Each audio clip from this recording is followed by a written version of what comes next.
राजांनी जुन्नरहून येणाऱ्या कुतुबुद्दीनच्या फौजेवर अचानक हल्ला केला।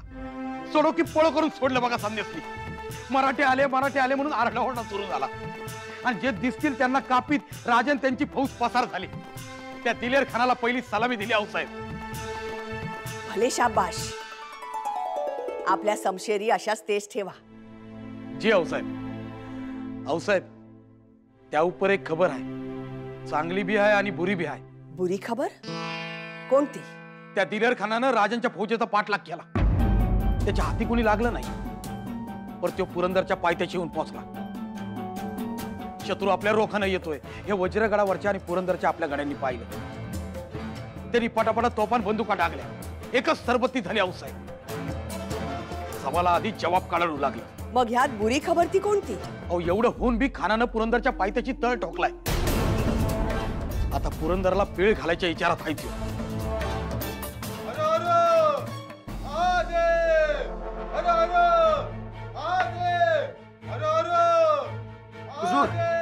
मरहट्टों ने पुरंदर किला उतरकर हम पर हमला बोल दिया है। तो हमारी फौज क्या नाच गाना देखने गई थी या खुद नाच रही थी? हाँ, मुंह तोड़ जवाब क्यों नहीं दिया? हम उनको मुंह तोड़ जवाब जरूर देते, लेकिन हम उन पर हमला करें इससे पहले ही वो कोहस्तानी चूहे किले की तरफ भाग गए। भाग गए? हाँ। लाहौल बिला क़ुव्वत।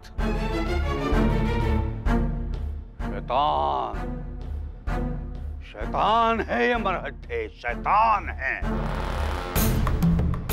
नहीं नहीं नहीं, अब हमें मिर्जा के हुक्म की राह नहीं देखनी चाहिए। जाओ, पुरंदर को घेर लो और घेरा ऐसा मजबूत बनाओ कि कोई ऊपर से नीचे ना पाए और कोई नीचे से ऊपर। जाओ। काळजी नसावी बहिर्जी। दिलेर खानानं जरी पुरंदरास विळखा घातला तरी तो फार काळ टिकणार नाही। त्यानं फक्त पुरंदर पाहिला आहे। पुरंदरचा धुरंदर आता दिसेल त्यास।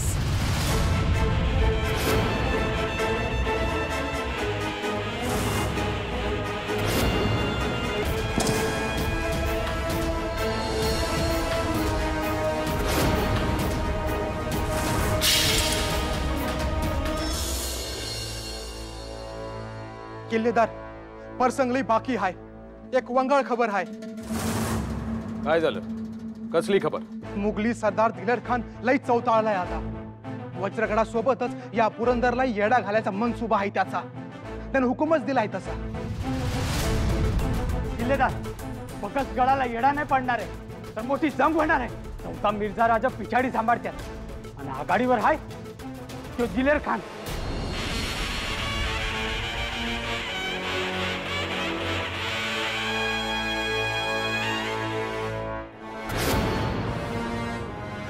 घाबरतो का काय आम्ही?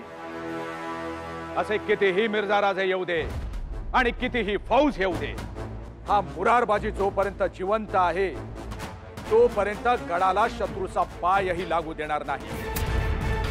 छातीचा कोट करून लढू आम्ही आणि ही गडाचे रक्षण करू। आणि त्यातूनही जर शत्रू आत आलाच तर त्याचं नखही गडाबाहेर जाऊ द्यायचं नाही। खंडेरायाची शपथ आहे आम्हास। गड्यांनो, आता थांबणे नाही, मोर्चे बांधणी करायला घ्या। शत्रूंना ठोकायचे आहे, त्याला आसमान दाखवायचे आहे। आऊसाहेब आणि थोरले महाराज साहेब यांच्या रक्ताचा वारसा दाखवणारे शिवतेज तुमच्या माथी झळकवा। प्रलयंत वादळाप्रमाणे शत्रूची दाणादाण उडवून देऊ। शत्रूला कर्हेचे पाणी पाजण्याचा मौका आला आहे। स्वराज्यावर वाकडी नजर ठेवणाऱ्यांचे डोळे काढून त्यांच्याच हातात देऊ आहे। कितीही धुरंदर येऊ द्या, पण हा पुरंदर त्यांच्या छाताडावर नाचेल। येळकोट येळकोट जमल्ला, येळकोट येळकोट जमल्ला। याद रहे, किले का घेराव मजबूत है। हश्मों के मोर्चे कस लो, शुमाल और मगरिब की तरफ फौज बढ़ाओ। तोपों को ऊंट पे रख के निशाना लगाओ। आतिश खान को पैगाम दो कि फतेह लश्कर का मुंह वज्रगढ़ की ओर मोड़ ले। जाओ, हुक्म की तामीली हो।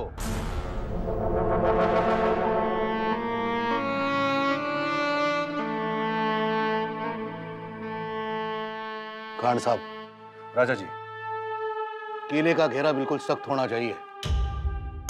अंदर से कोई चींटी भी बाहर ना जा पाए, ना ही बाहर से कोई अंदर जा पाए।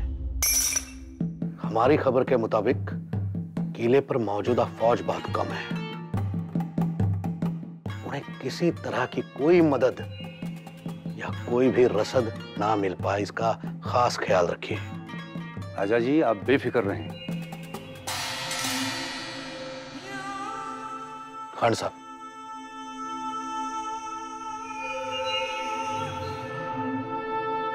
तशरीफ रखिए। खान साहब,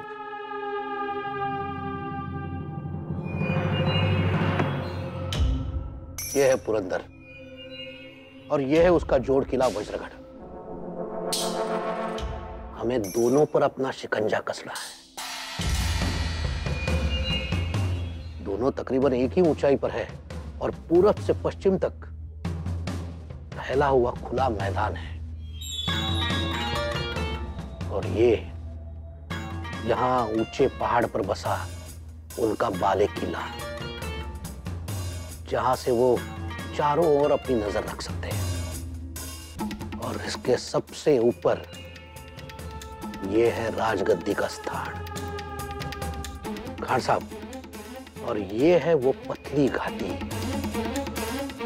जो पुरंदर और वज्रगढ़ को जोड़ती है, भैरव घाटी। दोनों किले बड़े बुलंद हैं। इन दोनों किलों पर कब्जा करने के लिए क्या चाल है राजा जी? हमें सफेद बुर्ज, काला बुर्ज और खंदकड़ा बुर्ज, इन पर हमला करके इनको तहस नहस करना होगा। राजा जी, हमारी लंबी दूरी वाली बड़ी बड़ी तोपों के सामने उनकी तटबंदी और बुर्ज, इनका क्या सामना? आसमान में उड़ा देंगे। खान साहब, वहां तक आपकी तोपें पहुंचेंगी कैसे? ढलान है वहां। इतनी भारी तोपें ऊपर ले जाना बहुत मुश्किल है। और सबसे बड़ी चिंता की बात है कि हमारे पास समय ना है। केवल 2 महीनों पर बरसात है और बारिश शुरू होते ही ये मरहट्टे, इनमें और भी जान आ जाती है। इसलिए जो करना है, बरसात से पहले ही इस मुहिम को अंजाम देना होगा। खान साहब जी राजा जी, बिल्कुल सही फरमाया आपने। आपके नजरबाजों की क्या खबर है? किले पर अभी इस वक्त इतनी फौज मौजूद है? राज, गडावर 1500ची शिबंदी आहे। मुघलांकडनं कोणता तरी बडा सरदार स्वराज्यावर चालून येणार या आऊसाहेबांनी आधीच हेरलं होतं, म्हणून गडावर आधीच रसद पोहोचली आहे राज। हा पुरंदर आणि हा वज्रगड, दोन्ही गड एकमेकांच्या खांद्याला खांदा लावून उभे आहेत। पुरंदर म्हणजे इंद्र आणि त्याचं बळ वज्रात। दोन्ही गड भक्कम आहेत, तालेवार आहेत। गडांना तटबंदीचं चिलखत आहे।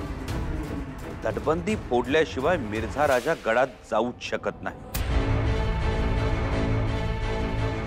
आणि तटबंदीवर तोफांचा मारा करायचा असेल तर तो या भैरव खिंडी समोरच्या टेकडीवरूनच होऊ शकतो।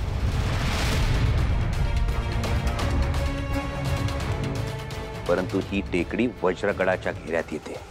वैराज, आणि गडावर भिल्ल रामोशी आणि कोळ्यांचे तीर कमान आहेत, त्यामुळे मुघलांच्या तोफावर चढूच शकत नाही। सबब तटबंदी भक्कमपणे उभीच राहणार। म्हणजे वज्रगड आणि पुरंदर दोघेही अजिंक्यच। दोघे नाही, तिघे मिळून अजेय राहणार। तिघे? आम्ही समजलो नाही राजा।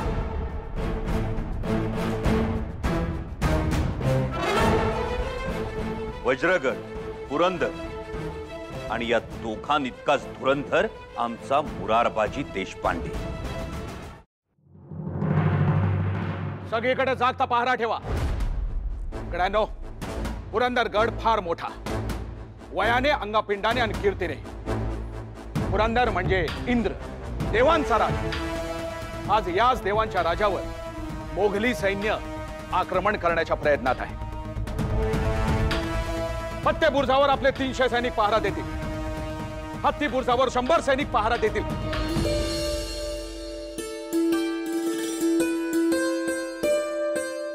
शत्रूवर विजय मिळवायचा असेल तर अंगात ताकद हवी. रिकाम्या पोटी फौज लढत नसते. 2 घास खाऊन घ्या आणि 200 गनिम कापून काढा. आपणास अगदीच शक्य आहे ते. त्या टोपलीत भाकऱ्या आहेत तिकडे, तुम्ही सर्वजणही खाऊन घ्या.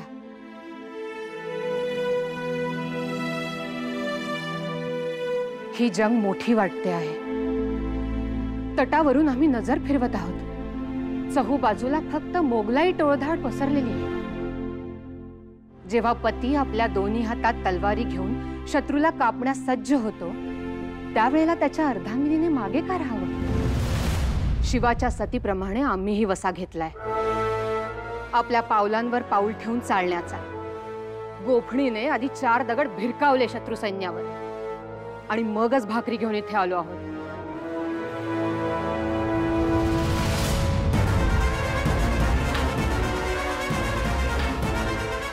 पुरंदरला धोका आहे हे खरं आहे, पण एक गोष्ट आहे, जोपर्यंत वज्रगड पडत नाही तोपर्यंत पुरंदरवर शत्रू चाल करून येऊ शकत नाही, एवढं नक्की.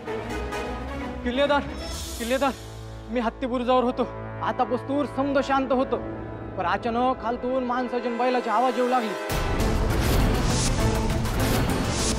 कोणी गडावर चढाई करण्याचा प्रयत्न तर करत नाहीये ना? काहीच कळना आणि कोण दिस बी ना, नुसते आवाज येतात. खुदावंत मुजफ्फिरुल मुमालिक हुकूमत पनाह शहनशाह हिंदुस्तान आलमगीर औरंगजेब का इस्तकबाल बुलंद हो. आपको ये जानकर खुशी होगी कि आने वाले कुछ ही दिनों में सीवा का ये स्वराज का सपना हम मिट्टी में मिला देंगे और उसके सारे किले अपने कब्जे में लेकर मुगलिया सल्तनत का मुकम्मल अमल करेंगे.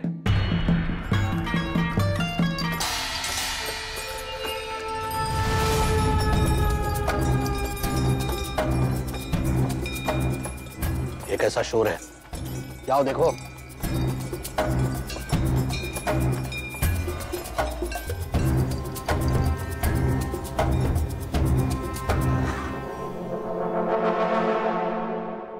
कहिए खान साहब. राजा जी,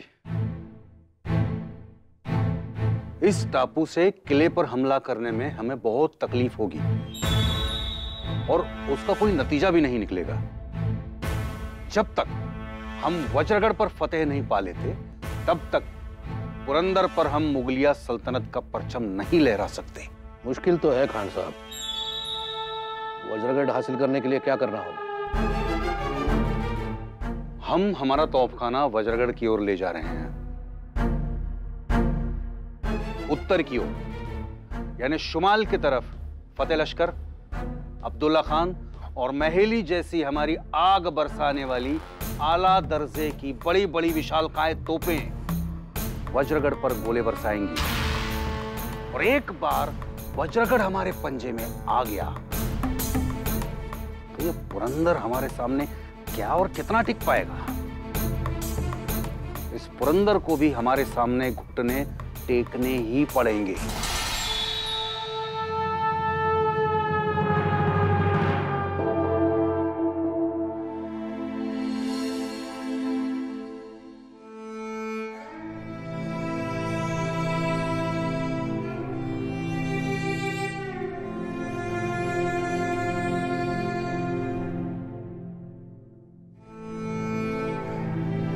शंभूबाळ, असे खट्टू होऊन खिडकीच्या बाहेर बघत उभे आहात तुम्ही,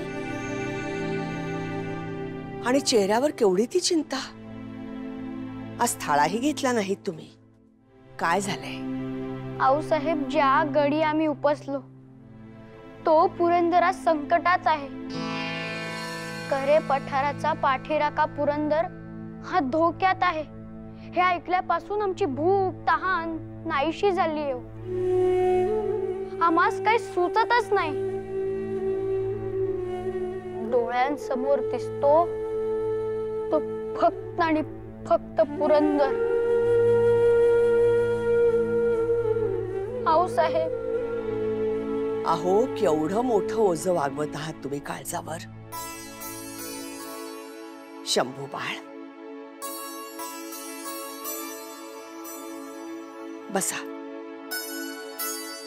पुरंदराचं तुमच्या हृदयातलं स्थान आम्ही जाणतो, परंतु शंभूराजे, खंडेरायावर श्रद्धा आणि तुमच्या आबासाहेबांवर विश्वास ठेवा. ते काळजी घेतील पुरंदराची. खरंच आऊसाहेब? हो तर अगदी खरं. आणि पुरंदरावर किल्लेदार आहेत मुरारबाजी. त्यांचं शौर्य तुम्ही जाणताच. तुमच्या आबासाहेबांप्रमाणेच दोन्ही हाताने शमशेर चालवण्याचं कौशल्य आहे त्यांच्यात. विजेची चपळाई आणि हत्तीचं बळ घेऊन 1 लाखाच्या फौजेविरुद्ध एकटे लढण्याची हिंमत राखतात ते. छातीचा कोट आणि देहाचं बुरुस करून काळीज तळहातावर घेऊन ते पराक्रमांची शर्थ करतील. परंतु आपला गड शत्रूच्या हाती पडू देणार नाहीत. असं होईल आऊसाहेब? असंच होईल. आपला पुरंदर पडणार तर नाही ना? सगळ्या चौक्या पहाऱ्यांवर चोख व्यवस्था झालेली आहे. 100 जास्तीचे मावळे ठेवलेले आहेत. आता येऊ दे त्या खानाला आणि त्या मिर्झाला.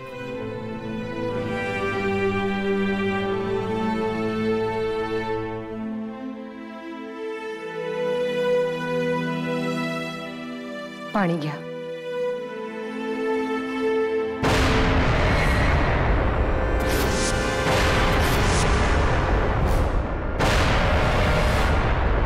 किल्लेदार, किल्लेदार, घात झालाय किल्लेदार. काय झालं? आम्ही तोफांचे आवाज ऐकले. कुणी डागल्या तोफा? दिलेर खानानं तोफांचा मारा केलाय. वज्रगडाच्या उत्तरेकडील तटबंदी ढासळल्या आहेत. दिलेरच्या फौजेनं जोरदार चढाई केली. आपलं मावळं उतारासाठी पुढे झालं आणि उतारावर घमाशान लढाई झाली आणि आपल्याला तिथंच माघार घ्यावी लागली. आई जगदंबे, काय झालं हे? किती मागे हटावं लागलं आपल्या फौजेस? आपली फौज वरच्या तटाच्या आत गेली आणि त्या मिर्झानं आणखी 10,000ची कुमक पाठवली. मिर्झा, आपण लवकर हालचाल करणे गरजेचे आहे. वज्रगड पडला म्हणजे शत्रू पुरंदर पर्यंत आलाच समजावे. गड राखायला हवा. गड राखायलाच हवा. 10,000 फौजेची कुमक म्हणजे फार मोठी फौज आहे. आपल्याकडे शिबंदी कमी असली तरी आपला एक एक मावळा 100 भारी पडतो. चला.